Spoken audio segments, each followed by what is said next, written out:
اگر بہترین فیصلہ چاہتے ہو تو سب کچھ اپنے خدا پر چھوڑ دو۔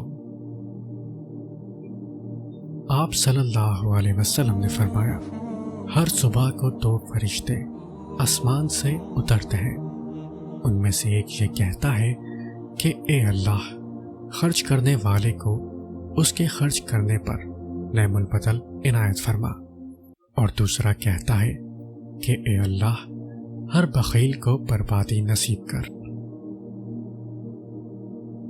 خدا خود ہی سن لیتا ہے خاموش دل کی صدائیں۔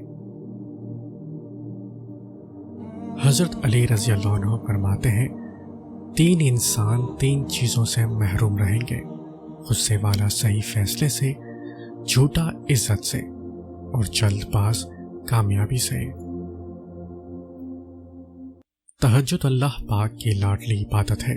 سوچو، تہجد گزار اللہ پاک کا کتنا لاڈلا ہوگا۔ کبھی بھی اس رب کی رحمت سے نا امید نہ ہونا، وہ چاہے تو صحرا میں بھی پھول کھلا سکتا ہے۔ اور سچ تو یہ ہے کہ دعائیں مانگ کر ہم صبر نہیں کرتے، اور دعائیں قبول ہو جانے پر اللہ کا شکر ادا نہیں کرتے۔ تمہارے دل میں خیال بعد میں آتا ہے اور اللہ تک پہلے پہنچ جاتا ہے۔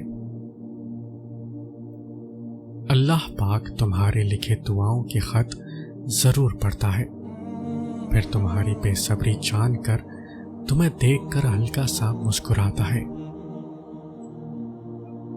رب کو ٹوٹے دل سے بے حد محبت ہے، اسی لیے دکھی دل والے رب کے قریب ہونے لگتے ہیں۔ سکھ، غم، تکلیفیں اور پریشانیاں زندگی کا حصہ ہیں، انہیں حصہ ہی رہنے دیں، پوری زندگی نہ سمجھیں۔